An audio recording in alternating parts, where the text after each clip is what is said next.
Hi,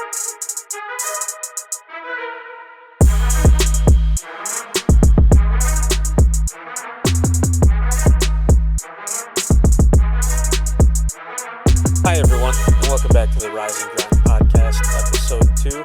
My name is Joe, your host for the pod. We hope you enjoyed Episode 1 with Coach Bogart. This week, we're going to invite back Risers founder Matt Schmitt for some big updates. But first, since you were here last, our match to Cincinnati was canceled last minute due to a winter storm that affected the referee's ability to make it to the facility. It was quite a bummer that we didn't have enough heads up. We were already in Cincinnati or really close to it, going through the same winter storm that they would have had to have driven through. But it was just out of everyone's hands. We tried to make it work. We tried to even potentially do it later that night and looked at the possibility of playing it early the next day, which would have been a Sunday morning. But some players had commitments to come back home for Sunday morning, so it was just kind of out of everyone's hands. We couldn't find a good enough solution, and we wouldn't have had any goalkeepers if we tried to do it Sunday morning. So for us, it was kind of just a bad deal to have to drive all that way, stay overnight, and then we couldn't get the game in. But thankfully, we at least got to get a practice in. Cincinnati Swerve owner Craig Rodas was gracious enough to let us into the facility, kind of loosen our legs a little bit. It was close enough to the hotel that we were able to just kind of get in, move around, and then fed the team right after that. So a bummer, but we're still working on the makeup date. We haven't came to an agreement exactly on when it's needed, and there's a small potential possibility that as the playoff table kind of shakes out, that we may not need to play that match, but we're kind of looking at everything, and they're also willing to come up to Muskegon and play that as a Muskegon home match, given that we had gone all the way down there before any decision was made on the match. So more to come on that. For now, it looks like January 9th will be the season opener and home opener for the Muskegon Risers. So our men's team will kick off our season and home opener at 7 p.m. versus Detroit Waza Flow here at Trinity Health Arena. So for now, let's kick it to the interview with Matt. I have Matt Schmitt here, founder of the Risers back in 2014. We've been really looking forward to having this conversation. There's been some exciting stuff happening behind the scenes, and although it happened pretty quickly this fall, it kind of has been a conversation that's been ongoing throughout the last couple months and even beyond that for Matt personally. But just wanted to bring Matt on here, and I believe he has an announcement to make, but I'll kind of introduce Matt. Hey, Matt, how's it going? Yeah, hey Pedro. I'm glad to be on here, and yeah, I mean, announcement for sure. Lots of different exciting things happening in my life personally and surrounding the risers. I think the word that comes to mind is growth, and that just sort of jumped in my head as you were teeing me up here, talking about the change. I mean, the growth element from a riser standpoint is instead of one owner, there are now three owners of the team, and I have stepped away into more of an advisory role. And correct me if I'm missing anybody, but you, Michael Bogart, and then Josh Armstrong have officially taken over as owners and leaders of the Muskegon Risers after, 11 years of me at the helm and growing it according to a vision that I had really clearly after growing up in Muskegon and playing soccer at a high level, and seeing how a team could work in this community from a grassroots perspective. And it's time to grow. It's time for new ideas. Personally, I and professionally absolutely emptied the tank with everything that I received from my experiences in life, my talents, the relationships that I have in Muskegon.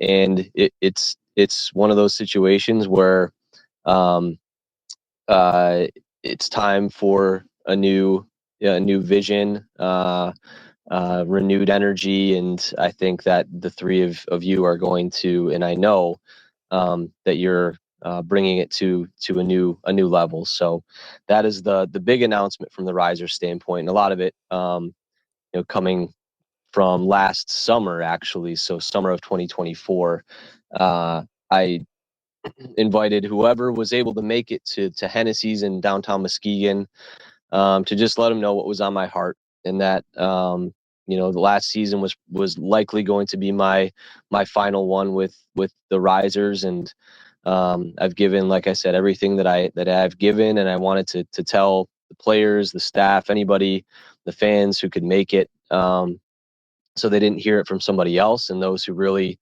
cared enough to hear it, they would have made it either to Hennessy's or texted me or called me after to hear what was going on. So it's part of my life that I will always cherish and am at complete peace with, and have total trust that the new leadership is going to, like I said, bring it to another level, some I'm sure changes to their, to your own vision. And that's how it should be, because ultimately this isn't mine. It's something that was given to me, like I said, through the talents that I was given by God and the experiences that I've had in life. And my stewardship in that capacity has come to an end, but obviously I'm still involved in as an advisor. So most people who hear this, fans, if they've been plugged in at all, players, our staff, they've anticipated this for a couple of years, a year and a half to 2 years now. So I think actually I spoke with our commissioner at the MASL level, maybe even towards the end of like 2022, early 2023, that I was starting to line some things up behind the scenes, to get the team in a position that would be very appealing to sell. And as the next year or so went forward, I'm sure people can kind of see now, if the timeline tracks. We made some big decisions about outdoor and indoor and men's and women's, and kind of really line things up, to set whoever was going to be the next owner of the team up for success based on all the lessons that I had learned. So those who know me listening to this, that I try to do things very intentionally and mindfully, with a lot of thought and conversations and prayer. So there was a great deal of intentionality and foresight and strategy involved with how this whole transition was approached and preparing for it, before we even knew who would take the reins. So it's a bit of a thorough announcement there, Pedro, but I think hopefully I covered my bases, at least from the professional standpoint. And obviously there's a lot of with everybody's life, right? There's a lot of, and I don't know if you can hear my daughter crying in the background right now, actually, but kind of a perfect timing. We have Erica, my wife, and I just welcomed our 1 month. She's now 1 month old. Josephine Ruth Schmitt last December 5th, and Erica and I got married in January of this past 2025. So from a personal standpoint, my faith and family life are the most important as a man, and moving into that chapter and growing from that side of my life. The Schmidt family is growing. Erica and I, like I said, we were married in January, and then in March we found out that we were pregnant with our daughter Josephine, and she arrived healthy about a month ago. So she's doing really well, and my focus is it's funny, I was meeting with Coach Bogart leading up to the season, as I really started to think about maybe him being interested and you being interested in the team. And I was like, man, as I prioritize the things that God's given me to be responsible for every day, I've found myself either not having the time to prepare for a riser season like I should, and serve him like I should, or the desire, because there's just there's just different responsibilities now. And a man like Mike Bogart, I mean, he understood it. He completely resonated with it, and that was the second. We've had a few really good conversations leading up to that, where he has a similar worldview, being a man of faith, and we've been on the same page without even talking about some things that we thought about the team and the direction it should go. So when I brought that up about, man, I'm really kind of feeling like, you might be somebody who would do a really good job leading this if it's even something you're interested in. And knowing that he had a really good relationship with you, um, and I mentioned to him, hey, you want to kick the tires on this, and he was wide open to it. And it sounded like in his life the timing really lined up after raising three boys and then being out of the house now and starting families of their own. It's kind of coming full circle in his life where he's now got the time after starting and raising a family for many, many years and doing that to the best of his ability. So it's just God's providence is a funny thing, as I often say. And um, just being honest and truthful and genuine with people and transparent is sometimes it's very uncomfortable because there's a lot of vulnerability there. And at the same time, it allows God to work. And I think that ultimately that's been the guiding force here, because it certainly wasn't my doing.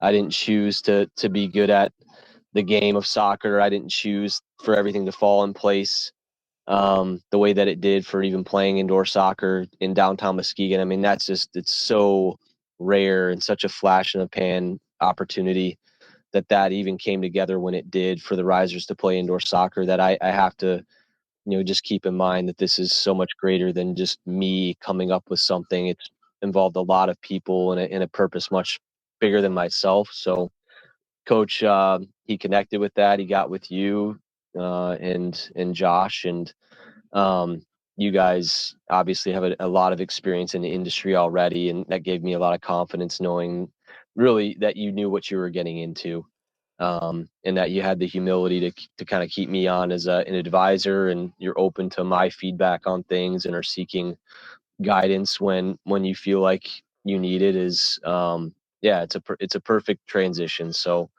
again, I just um, my daughter's just calming down. Erica's doing a good job. Yeah, no worries. But Slightly can hear it, but I think yeah, I think that's part of the announcement. yeah, it is. Yeah, she knew the assignment there. She got the script. Yeah. So yeah, but no, that's everything. That's a bit of a mouthful, but I think it's important for people to know the context and the joy uh in which all this is happening. And I mean, I can, since the moment we've been talking about this too, I know you're excited about it, and I'm really yeah, I've got a lot of I don't know, approval or excitement and joy around what I've already seen you guys do with some changes that you've made. So yeah, that's it. Yeah, well, awesome. I kind of just let you give the full in-depth view without me butting in because I think you deserve to kind of give your story and kind of share it from your perspective with all the work that you've done and really how careful you were about it because I know it's easy to be like, hey, life's busy. I can't do this. Somebody, come and grab it. But like you said, you started the conversation over a year ago, and I know if you were lucky enough to be part of the I won't call it the inside circle because it's not the inner circle, so to speak. But as this change was going on, and even a little bit before, there were people that I reached out to and just asked and tried to gauge their view on what they might think and really get their insight on the risers, so to speak, from their perspective. So um, it's been cool to hear people share their thoughts, share what the team has meant to them, and then kind of coming into it and somewhat making it our own. But the reality is that there's a lot of stuff that worked really well. You guys did a really good job building it. Everyone in the arena staff has done a phenomenal job of kind of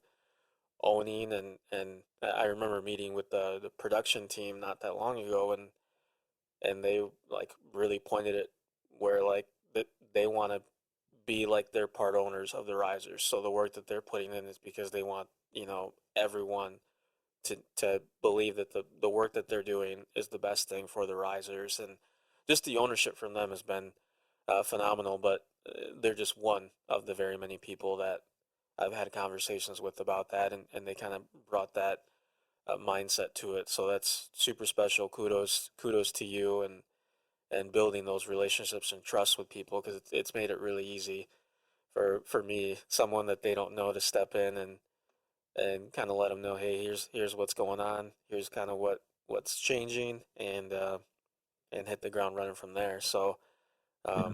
yeah, so thank you. I know you kind of mentioned it in passing, um, but I guess I'll ask it a little bit more pointed and really how did we kind of get to this point where you really felt like now's the right time? And I think it's, we heard your daughter crying in the background a little bit, so I think there's definitely new priorities there. Um, but I want to ask the question because I think there were some of these thoughts and conversations happening kind of before recent life events. So yeah, how do you feel like we fully got here and you felt like now's the time to do it? Um, yeah, so I guess I'll Yeah. start there. No, it's a good question. It's been it's like a 5 year um block of time that prepared for sort of the grand finale of this decision and transition in ownership. It really started in 2020. Um, Within the full picture of kind of connecting all the dots, with the team being started, and the mission of the team back in 2014 right away is, hey, bringing people together through soccer in Muskegon to promote the community, bring families together, bring young adults together, bring people together to celebrate all the good that's happening. And soccer is a platform for doing that. I mean, that mission was lived out, um, as best as we could possibly live it out up until 2020. And then there were, obviously, a lot of challenges with, the COVID-19 pandemic that hit. So, we're preparing for a game against Oakland County FC in March of 2020. And I remember like working with the arena once COVID hit, and like we're trying to figure out, all right, like, are we postponing this, or like what are we doing with tickets? How are we, communicating with the opponent, and all of the hurdles that come with, I guess, choosing to play a game, an event in the face of all that or not. And I mean, obviously, nobody knew anything about what was happening. So at that point, lots of things, um, events just stopped.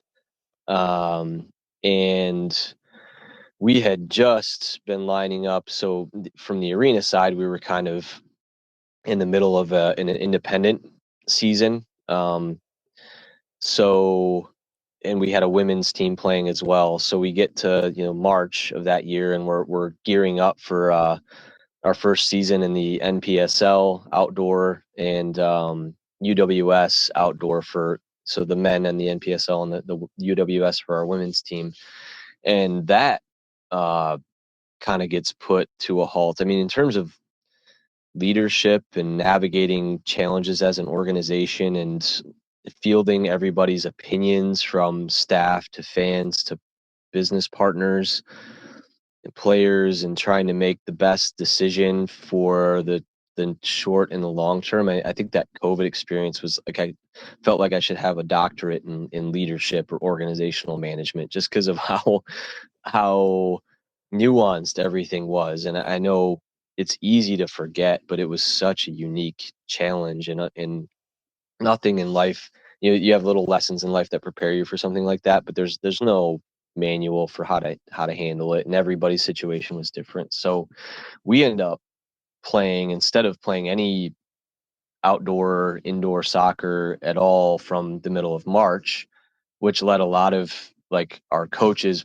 players, like fans, like everybody. Yeah, that's a bummer, right? Like, Yep. because the whole point of what we were doing, I mean, at the core of it is to bring people together and celebrate our community and the good that's happening in Muskegon. But there's just this looming thing that nobody was really sure about in the background. And so we kind of made the most of that, pivoted really quickly, and jumped on an opportunity to play esports within the NPSL um, framework. So our outdoor league on the men's side said, "Hey, we're not going to have a season, but we are going to do an esports video game version of our season." And at first, I was like, "This is, I mean, just my perspective. Playing the game. I mean, I physically playing it. Just I never really thought that highly of like gamers, I guess, and was really kind of like, yeah, that's just not. I mean, I'm not interested in that. That's not going to be anything close to what what we would have had, and as an actual team playing in reality and all these things. So I kind of balked at it at first, and then the more I thought about it, I was like, you know what? Why not? Like, let's try and build something as if it were an outdoor team, and the only difference is instead of the games happening like in a physical arena, they're happening on FIFA. And you kind of alluded to it with the arena staff, but like the people involved with the esports were first class. They took ownership of it. Stephen Jones, like I went out and hired a head coach, and that head coach recruited players, and I essentially empowered our head coach to do whatever give him whatever he needed in terms of support to be the best he could be, which in turn allowed him to give the players what they needed to be the best they could be. Because yeah, essentially it was the exact same as a regular season, apart from us not physically getting together. So they practiced, they had different tactics, and he recruited, and we live streamed our games on Facebook throughout the summer, the typical NPSL season. um, and people had a chance through that to at least get together, um, chat with each other through different comments and chats and things like that online. So there was still this sense of community. But during that experience, I had kind of gotten to a point in my life where I was needing more personally than just like pursuing success from a business standpoint or sports standpoint. And um, I was reading a lot, listening to a lot of podcasts, just kind of looking for truth, looking for goodness in the world, beauty, all these things. And our head coach of the team, Stephen Jones, he was like a really positive guy. He went to Calvin, had like 6 kids, um, and was loving life, and he witnessed to Christ to me, and I don't really think he meant to. It just sort of happened very organically. And I just took that, and I was like, you know what, I'm gonna read the Gospel of Matthew, just to see what's going on here. And I grew up as a Christian, and just kind of got away from the church a little bit during college, and then completely after college just wasn't really something that I felt like I needed, and got to a point in my life where I was like, yeah, I feel like I this is what I need. Everything that's being you know written in this and stated, it's all true. It's all ringing very true to me at this point in my life. And so I just kept digging and researching, and found my way back to my faith, and started attending mass at St. Mary's in downtown Muskegon here. Um, and I tell that story because when you have that kind of revelation, and you ground yourself and order yourself towards God in that way, he then sort of transforms and calls you to what he knows you should be doing. So the priorities like gradually shift. Yeah. They just Yeah. the when it's like the parable of building your house on rock versus sand. The rock was now very, very clearly present in my life, and through prayer and reading scripture and going to mass and listening to podcasts, it's, it starts to really become clear in terms of a relationship with Christ and what he desires for your life. And um, within I guess the Christian tradition, there's kind of a few ways that you can go in terms of your vocation. And for me, in that 2020 going into 2021, while I'm still serving the community of Muskegon through soccer, it's like this isn't the end for me. Am I called to be a husband? Am I called to be a priest? Like what is God calling me to in within his vision for my life? And so I I really took those questions seriously. I kept moving, walking forward with the team into 2021. And at that point, restrictions had been lifted um, from COVID a little bit more. Obviously, we hadn't had an outdoor season that whole year of 2020.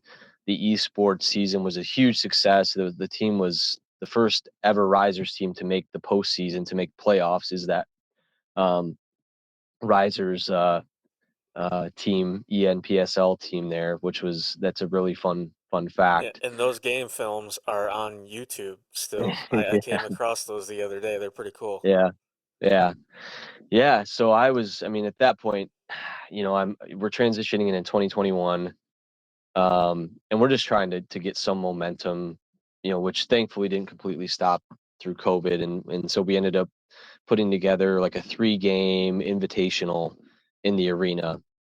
And that break with COVID, I mean, it gave me a chance to do a lot of organizing and refocusing in my own heart, but also with everything that I was working on. So, as I was receiving more of this truth and this solid foundation, I was then pouring it out into the things that I was working on. So, just adding a little bit more uh, fine tuning to different ways that we were operating, and kind of shifting even more so how I was looking at the people involved with the organization, how I could serve them as Christ serves his church. And uh, we go into 2021, and um, we've got a pretty good framework at this point, and we're inviting people from the professional ranks, because the MASL was, some of those teams weren't playing. So we had this platform, this Corvette,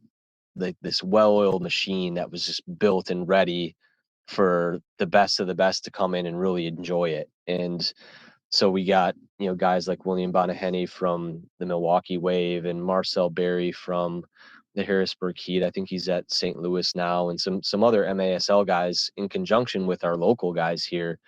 And man, we put a heck of a product together, playing Colorado and Fort Wayne, and I think Cleveland came to town as well during that period. And I think people saw a glimpse into the future of what our operation, our production can be. That was the first step towards like a very, very tight production off the field, combined with product on the field, in terms of the type of player that could come in and really appreciated the experience, and was saying, these guys have been all over the country, and they're saying this is a top 5 arena in the Yeah. country. San Diego Soccer's come in. I'm getting ahead of myself a little bit, but the next year, and the guy says this is the best arena soccer environment I've ever seen, I've ever been a part of. And that's a guy who, at that point, he was an assistant. He'd been with them for 20 or so years, and so it it kind of made it very clear where the future of the Risers was going to be.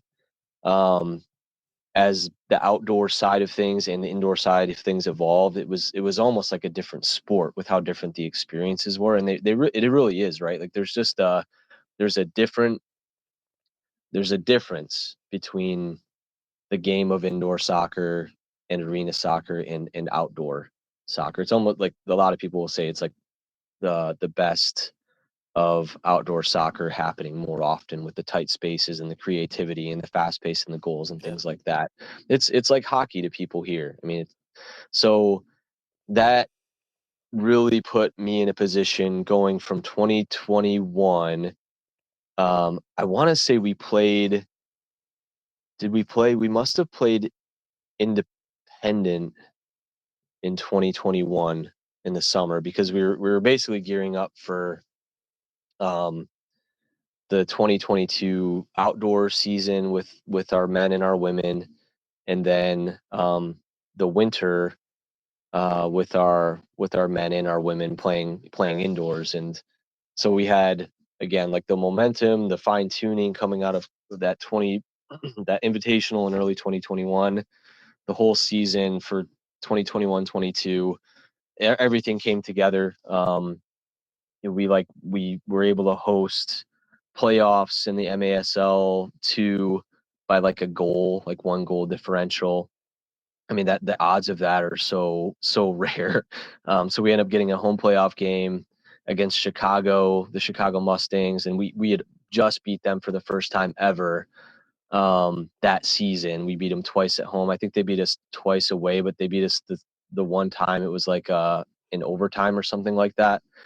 So we end up getting the Mustangs at the end of this season, and it's our best season for indoor that we've had for men that we've had in the history of the men's arena team. And our head coach at the time, Ben Ritzma, I mean, he's been there with me. He was my high school coach and helped open doors at U of M when we would go to camp there during the summers in high school. And I credit my being having that opportunity to him wanting to bring his team to the University of Michigan, and then being recruited by those coaches going there. He was right there with me.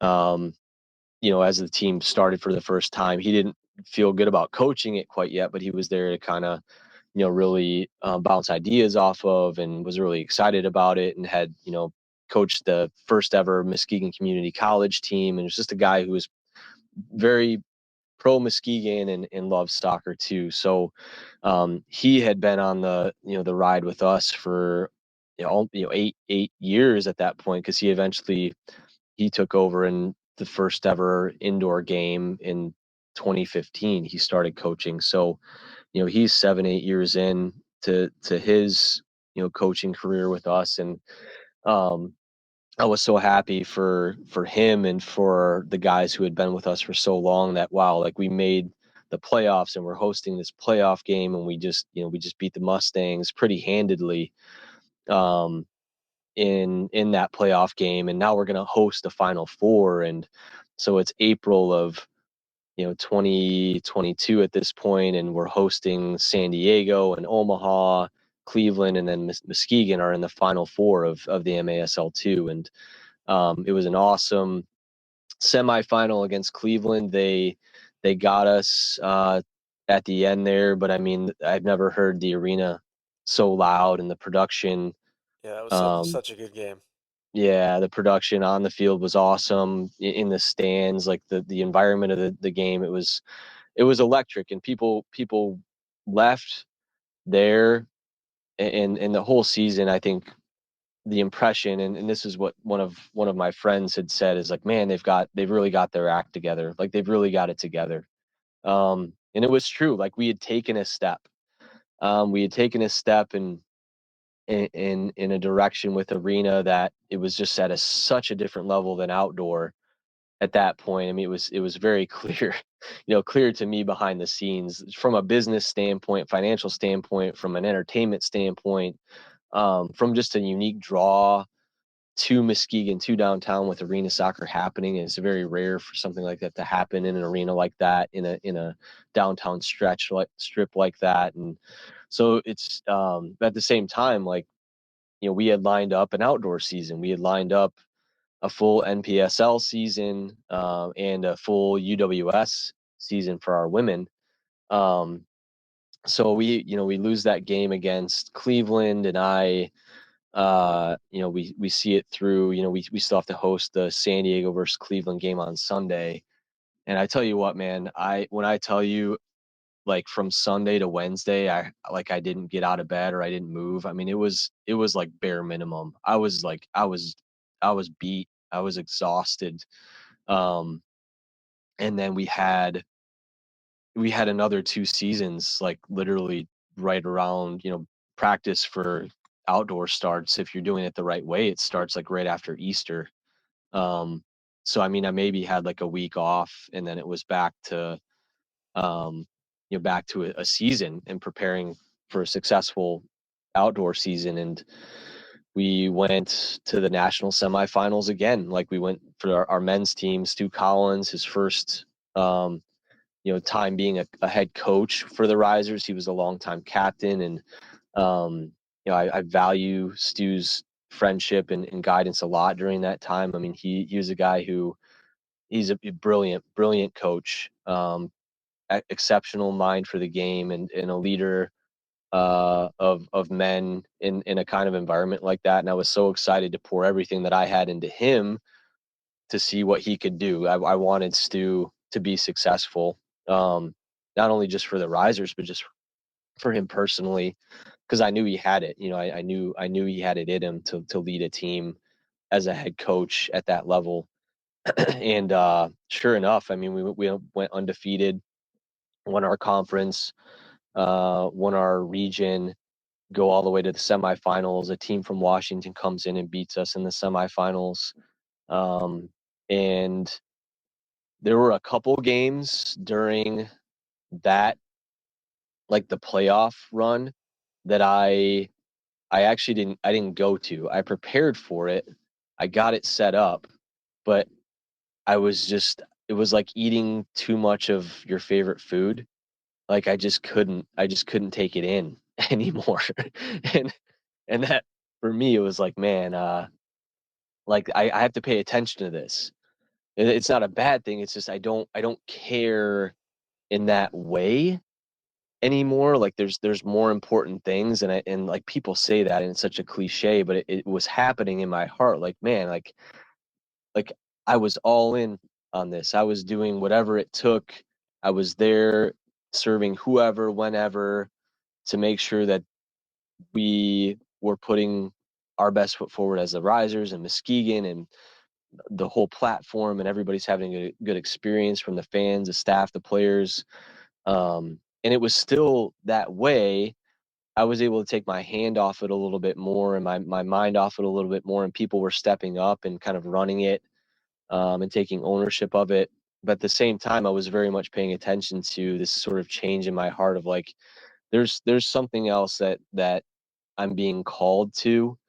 Um, and again, going back to my faith, I discerned pretty clearly that God was calling me into, to the vocation of marriage, to being a father, and husband. And so what does that look like? What decisions do I need to make now? And now being in 2020, at the end of 2022, that are preparing to receive that gift. And so much of our Christian faith is about preparation, right? We're preparing, to receive, the ultimate gift in heaven. We're preparing to receive baptism. In the Catholic faith, we're preparing to receive the Eucharist. There's always you're preparing to receive what God has. We're preparing for marriage, preparing for the sacrament that you receive in marriage. And so, um, I could tell that God was kind of posing the question of, all right, what are you know where I'm asking you to go now. What decisions do you need to make to sort of prepare yourself to receive that? And so at the end of 2022, I mean, I looked at it. I looked at my time, and I knew that, from a business standpoint, the outdoor side of things it just wasn't going to be sustainable. Just, full transparency, the arena side of it, very profitable, but it essentially funded our outdoor team. I mean, outdoor soccer is it's a different time of year, it's a different draw, it's a different Yeah. experience.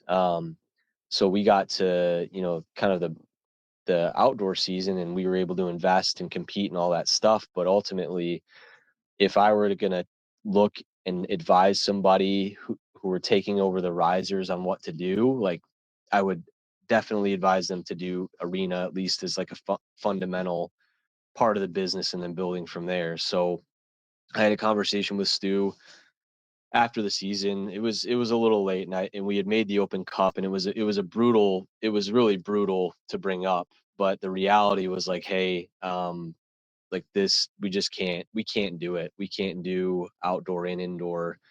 In indoor, the arena team is flying. I mean, it just took such a huge step forward from a professionalism standpoint and an entertainment standpoint, and it's so unique.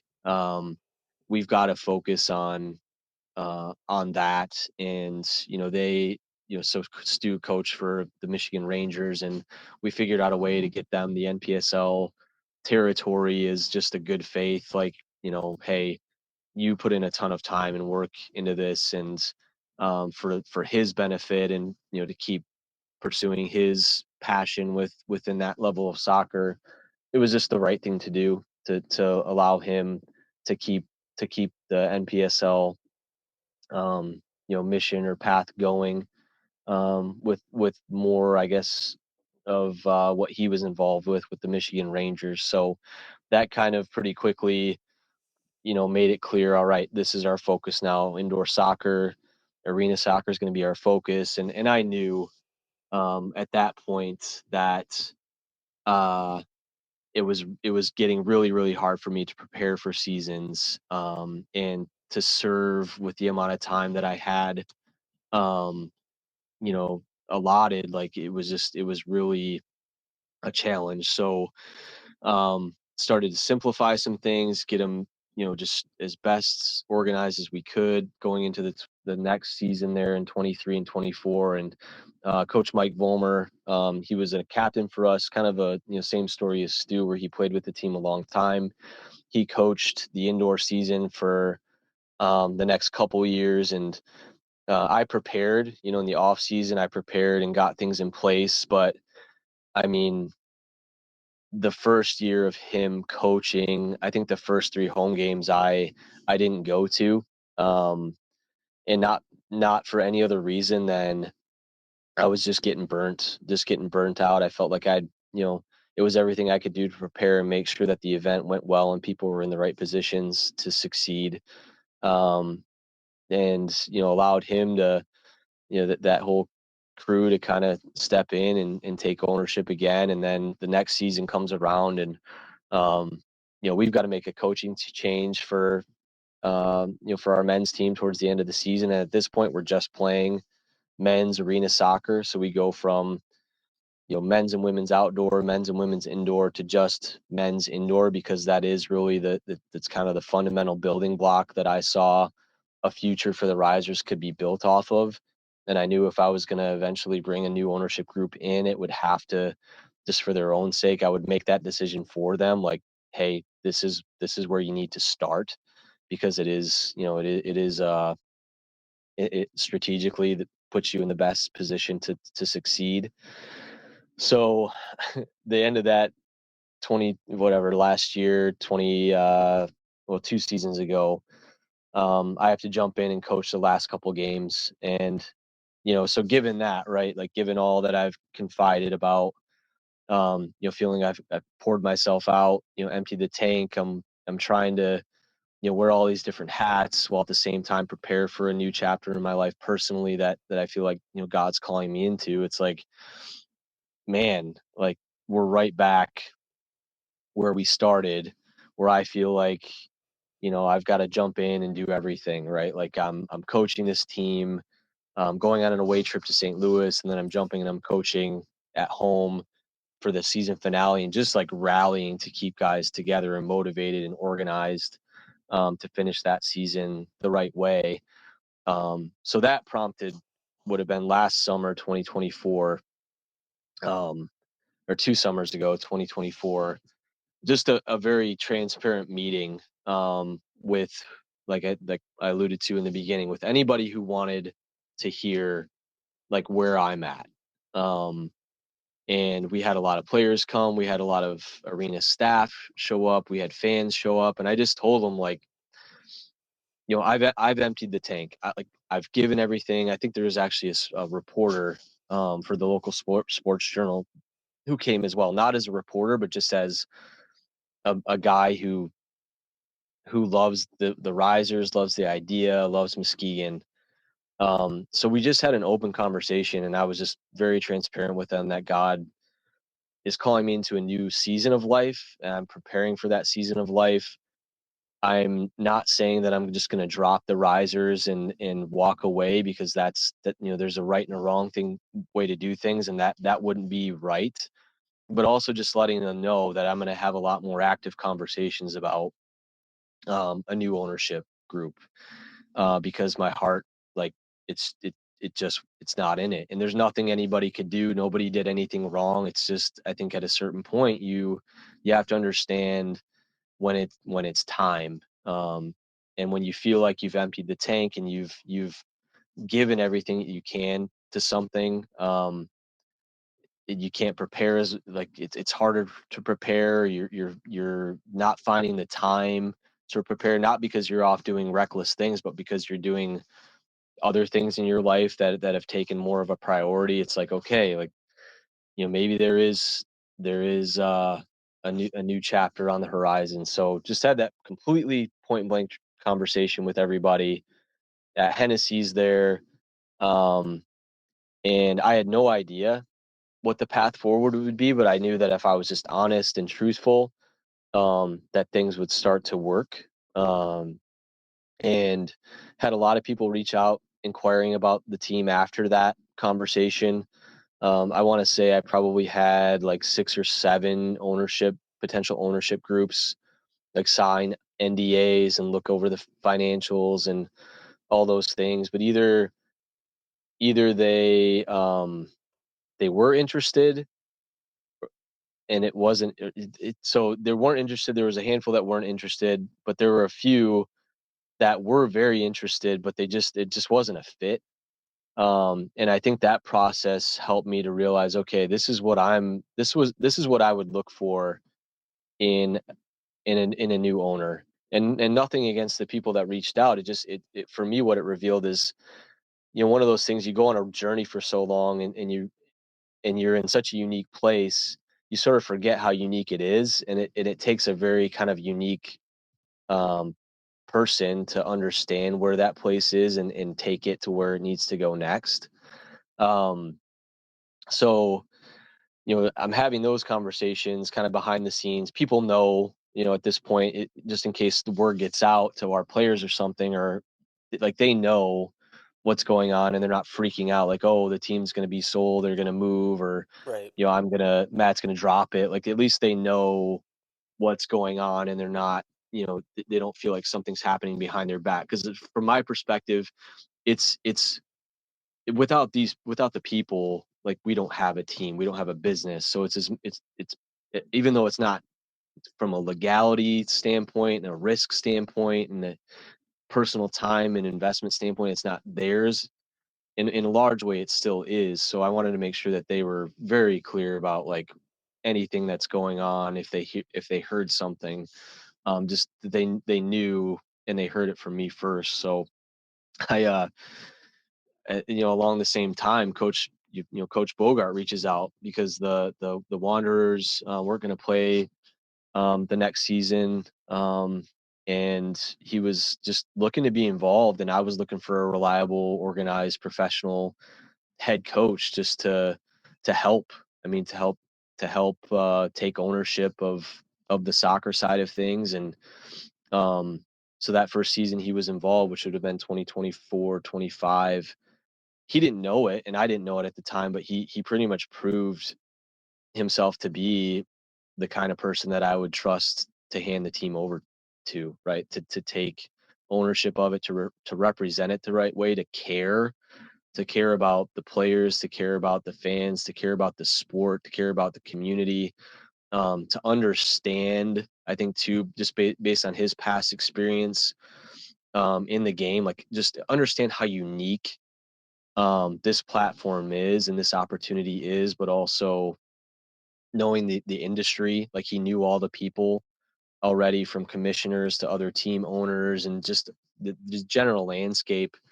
So I'm, as I'm preparing this upcoming season, as you can imagine, like, Erica and I get married in January. So the majority of my priorities, as they should be, are preparing for marriage, of discerning, hey, like, this is the woman I'm going to share the rest of my life with.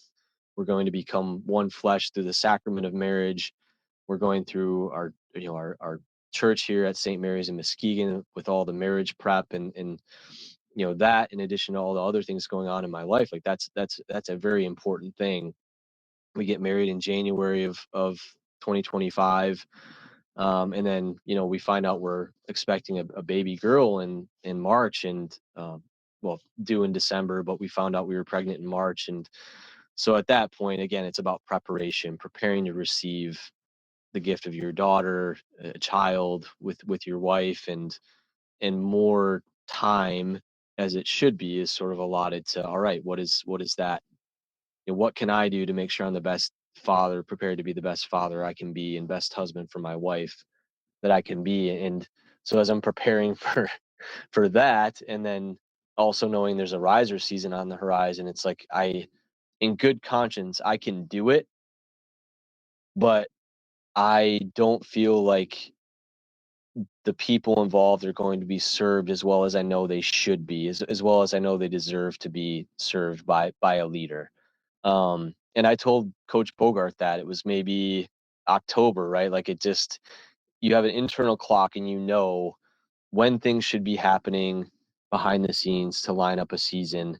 And I knew that, while we could have done it, I could have done it, it wouldn't be to the standard that I had set for myself, or that people have come to expect from the team. Um, and again, just being completely honest and transparent, had that conversation with him and said, hey, look, like, I'll shoot you straight. Like, I I haven't had the time to prepare for this season like I should. I know you've got it. I know on the soccer side, you're doing what you need to do. Just know that XYZ is going to be need to be shifted around a little bit, because I just haven't had the time to go out and do the things that I know, like, usually I would be able to do. So I said, with that, like, I'm happy to continue as an owner, as a leader, because this is such a good thing for so many people. I'm not going to just shut it down, because that would just be a selfish move, and it would fly in the face of everything that so many people had done. But also, like, hey, if you're interested, I could see you owning the team alongside Pedro. I mentioned your name right away. It just seemed like something that might make sense. And, to hear his response of the timing of it, and sort of what was on his heart, and wanting that challenge, and his wife looking, to maybe help out a little bit too. Um, there was so much peace with that, right? I mean, I took it to prayer, and had discerned for quite a while that, God was reordering my life, like I said, and calling me into the sort of new chapter. And really, as time moved forward, presented, the solutions with what I feel are the right people in the right places to take over. And yeah, and then to discern what's next for the Muskegon Risers. So it was, like I said, I'm pretty intentional. So this was 5 years in the making. And even from the very beginning of the team, I always built it with a mindset of, if I'm not around or something happens to me, can this operate by itself? Or if somebody were to look at the financials, or assess the brand, and look at the audience that we've built, and the way things operate, like, would it be a no-brainer to take over? And I've always kind of thought that way. Um, so the fact that we're here now, again, it's the word preparation comes up. It certainly has been something that's been prepared for quite a while, and I would rather be, a phone call away from you, or a text away from you, with plenty of advisory, skills left in the tank, and perspective left in the tank, rather than not being around and not being able to help when needed, with something that means so much to so many people. So it was not easy. I mean, I say all this like, I just haven't had the time or the priorities have shifted, but that still doesn't mean it's not like an emotional, very emotional experience. It's, I would imagine maybe it's like what, seeing a child graduate and move on and start a different part of their life. I mean, you just pour so much into something. But at the same time, I trust that the timing is right and that the right people are in place to carry it forward, and I'm only a phone call away. So That's awesome. Yeah, it's cool to hear kind of your walk through all of that because we've been really since what 2020. You and I have gotten closer, and yeah, just hearing your faith journey walk through that whole process, which I was aware when it was happening because you started to ask questions, yeah, and certainly we're just kind of a sponge to everything through your kind of faith walk, and it was cool to see that. We early onset of that we were doing Wanderer stuff, and we collaborated with you guys in the arena during that COVID kind of uh, small season tournament that we did. We kind of did our own little one under you guys as well, but yeah, um, yeah, it's cool to see how really God was putting those pieces together, and we didn't even really know it because right, we were yeah, kind of tiptoeing around each other. And even on the outdoor side, I was with GRFC uh, yeah, there after your guys' really successful season, and me and Joe Brookhuizen were kind of given the keys to, hey, make one final hoorah season for the GRFC guys happen, yeah, and that's when Stu came over there as well, and so it's yeah, yeah, it super interesting, and I mean, there's so many tidbits in there. I know if anyone yeah, that's going to listen is getting some cool historical insight and kind of day to day, so to speak, yeah, of what goes on here. Because yeah, there's a lot, and because it's a winter sport for the most part of focusing on arena, um, yeah, you kind of miss it, but there's a hmm lot that goes on into it and putting these things on. But we're coming up on an hour here, so I think there's a couple more things that I did want to ask you that I think will just have to be another episode down the road because there's like some sure, historical riser things that I want to ask you and I want to learn myself. So I'm gonna save some of those. Um, but I think the big one as we kind of this will come out here before our home opener on January 9th. I'm not sure how quickly I'll be able to get it out, but it'll be out beforehand. And I guess so if anyone's listening and they're just wondering, what made you feel comfortable about this new group, and we don't have a formal name necessarily, but it's myself, Coach Bogart, and Josh Armstrong, who ran a team called the Grand Rapids Wanderers for a couple years. There was a one last asterisk year, I'll say, where we weren't necessarily running the team anymore, and I kind of hmm stepped away, but yeah, for the most part we were running the team. But what can you share with the Riser faithful about your trust, I guess I'll say, because that's yeah, probably the best way to put it, and based on our conversations. And I remember the day that you and Mike must have chatted because I got a text from both of you guys that day, and I think it was like towards the end of September because I coach here for a yeah, local high school. We were doing really well, and it was requiring a lot of time because we were doing really well, and I wanted to chase a conference and district championship.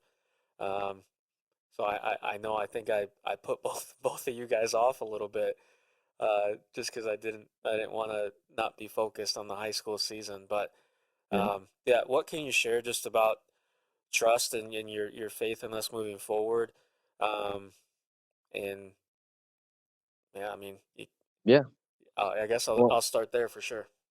yeah. I mean, I just seeing Coach Bogart operate um, during the first season that he was in charge. There were a number of guys who've been around the team for since its beginning.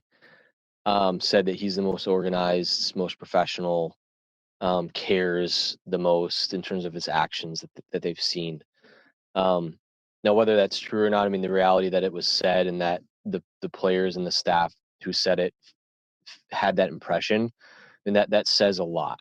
Um, it says a lot about the character of a person, and how much they care. So first, from Coach Bogart's standpoint, I mean, just the level of trust and the impression that he made. Um, and then, you had alluded to it, but you guys, we'd been collaborating together, and if I were you, I mean, I don't know if I would have had the level of humility that you had to show, to be like, okay, we're gonna be the developmental team or the M3 team to the M2 risers at a certain point. Like, um, I know how hard you have to work to have something of your own, and you want, the level of freedom and entrepreneurial spirit that you have. And I know there it was probably not always easy, but you are always gracious and professional and helpful, and your own, faith, I could see show through, even when I wasn't maybe necessarily looking for it or attributing, your actions to that. I think the humility and experience and professionalism of the new ownership group, you guys as people, um, is what brings me a lot of peace, with the new chapter. Um, and there is something to be said too for kind of cutting your teeth, at a different, level, in a different space, that maybe doesn't have the resources, like I mentioned with the arena. I mean, you guys, I'm sure you were you were sitting there saying, man, if we only had, right, if we only had that. Yeah, and yeah. and I could see it. I mean, all the other, because I mean, when you operate a team, and people are doing things, and it makes you scratch your head. And I won't name names of clubs, but there are plenty of clubs that have come and gone. Um, really, since Detroit City like inspired all of us, right? Like the 2013 or maybe 2012 when they first started. But there was a wave of inspiration in clubs that were inspired at the grassroots level for a number of years. And it's like, okay, I feel like I know a little bit about how to operate at least a business going, you being profitable or being responsible or sustainable. And like, that doesn't really add up to what they're doing, and what's happening, and what I see them spending or how they're traveling or whatever. And I always appreciated how it seemed your business sense. It lined up with how I thought. Um, so that your business sense too. I mean, yes, a lot of people are passionate about soccer, right? Like, it's easy to get excited about, owning a team or being involved with the sport, but the business is the bedrock of it. You got to be smart. You got to make good decisions, and that comes with the relationships of serving people and all that. But the numbers are the numbers, and you've got expenses and revenue, and you've got to make sure that things are balanced and expectations are set, and you navigate all that. So yeah, I would say, to close that thought, is for sure that the business sense that I've seen you demonstrate, and I trust that Coach Bogart has, because of the way that he carries himself, just with little things, side projects that he wanted to do within the team, whether it's like a little camp or holding a tryout for women's team or whatever. He understands the numbers side of it too. So, from a fan standpoint, a business partner sponsor standpoint, people can feel confident that their hard-earned dollars are going to be, looked after, and you're going to be good stewards of that. So that all comes together to make a really exciting future for the team. Yeah, well, thank you. I appreciate that, and I'm excited. It's been hard to keep this from some people, since November, really, when we kind of took the keys from you and got going with things. But I'm super excited to be a week out from our home opener and just seeing what new changes we can make, what uh, just the different things that could come down Yeah. the road here. I mean, and to be honest, there's a lot of stuff that we've just started talking about that we will probably hold off until next year and kind of have a full off season to prepare and do it the right way rather than kind of Yep. rushing some things and not doing it as well. But super excited. Thankful for Mike to kind of facilitate that because it really was him kind of jumping on board, earning your trust as well, and kind of bringing us together. Um, that led us to where we are today, I guess. So Yeah. that's awesome. So I guess my closing question for you will be, what's next for Matt and the family? Well, and there's so much. So if anybody's listening to this and wants to reach out and get a coffee, like that's pretty much where it has to go. But uh, I, along with feeling that call to my vocation as a husband and a father, felt the call to kind of get away from more of the digital work on a laptop that I've been doing really since I graduated school, doing digital marketing and consulting. And I'd gone on a couple mission trips helping rebuild people's homes, and just felt very alive during that time. And as an athlete, you're always moving around, right, with your body and space, and building and renovating felt very similar to that. So a couple of years ago, I started taking the builders course through the state of Michigan, and this past year passed the builders exam. Um, so ironically, my wife Erica, she comes from a family of builders. Her dad is a builder, and builds homes, manages properties, and God's providence. Yeah, like I said, it's a funny thing because before she and I even met, I was being pulled in this direction. I could tell by our Lord saying, "Hey, I want you to learn how to do this." And so I did, and I passed that exam and got my license, and am working within the family business, doing building and property management. So from a work standpoint, that's what I'm up to. um, and then my family, right, is the first three thoughts in the day is Jesus, Erica, and then our daughter Josephine, making sure that I'm serving them first and foremost. And it's kind of funny, the priest at St. Mary's, around the time when it was really very clear to everybody that I was actively looking to sell the team and finding a right fit and all those things. He approached me about helping train our altar servers there. So it's a group of boys who basically act like a team. There's different moves at different times during the mass that they've got to make, different steps, different gestures. Um, so it's just funny, like the new team that I'm You sort made a of little production sheet for the altar servers. yeah, yeah. It's funny because it is. It's every mass. There's some variety here and there, but typically it's the same movements that are expected to keep the order within it. And the boys um, learn it, not only the current group, but then my challenge was to train and recruit more. So I've been almost like a general manager, because my brother-in-law, he's actually from Poland. He grew up in the Capuchin monk order, believe it or not. But he's a savant he's like I would say, like the Stu Collins of altar server uh, technique, and just knows how to coach.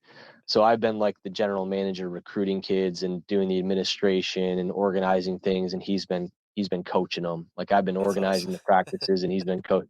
So it's just so funny, Pedro, how yeah, there is a little bit of trust, a lot of trust that has to happen. But building your house on rock, building your life on rock, and trusting that, and knowing you might not know what's going to come, but it's going to be good, and it's going to lend itself towards God's glory ultimately. Like I guess that's what I would like to end the conversation with is like everything and that we're talking about points to him and points to all the good and the beauty and the truth in his creation. So that's what's next for me.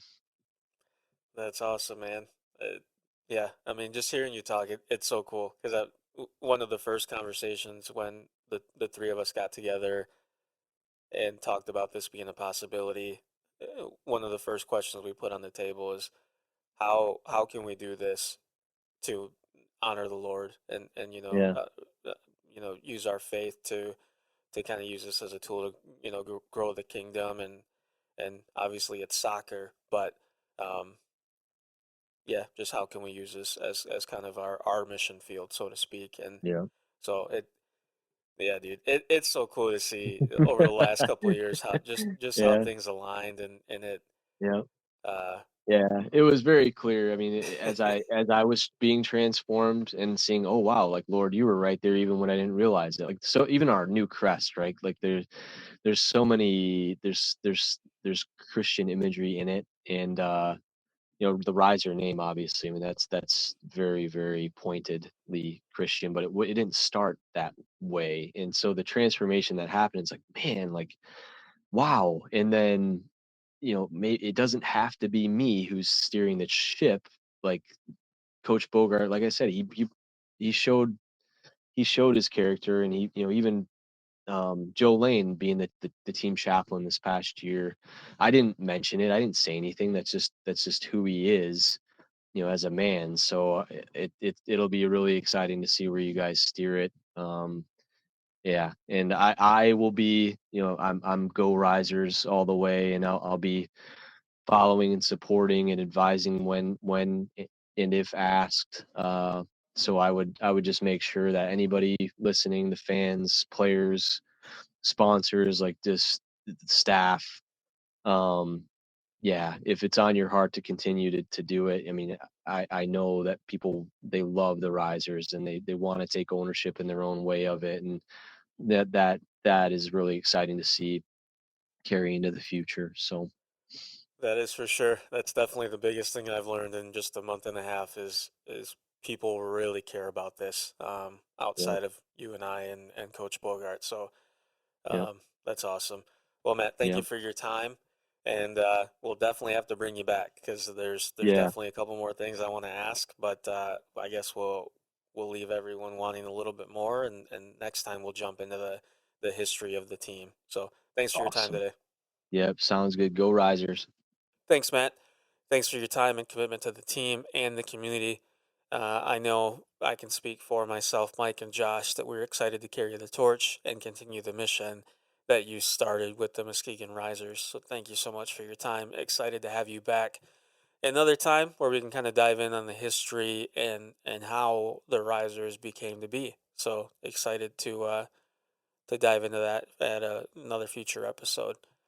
Reminder for everyone, our men's home opener is January 9th. This is our 2025-2026 season home opener as well for men's or women's, but we'll start in with just a men's match January 9th, 7 p.m. You can get those tickets now at muskegonrisers.com/tickets. You can still, for now, buy season tickets and single game tickets. You just will not get any of the extras that come with the season tickets as those items have already been ordered, but you still get the discounted rate per ticket. We also have group rates for groups over 20 people. If you have a group over 20, please reach out to us at hello@muskegonrisers.com and we'll get back to you as soon as we can. We do get an influx of group ticket emails right about now. So if you don't hear from us within a couple days, if it gets that far, please follow up just as we're kind of working through those requests. And they really are first come, first served, and first group to fully commit to it is kind of the way that we're taking those. So we have party decks and suites available as a part of our group outings. There are no meal deals this winter.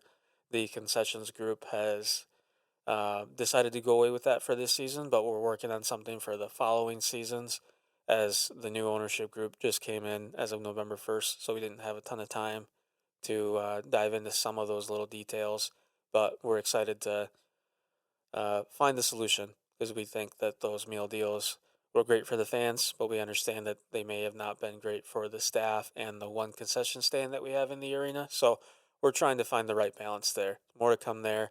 Again, if you have a group, email hello@muskegonrisers.com, and that's the best bet to get an answer on those. Our women's team will also begin action on January 24th at Trinity Health Arena. They're only playing a home game schedule this year, so super excited about that.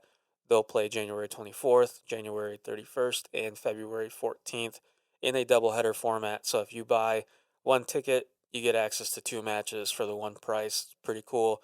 We're excited to bring that back. Again, their home opener is January 24th.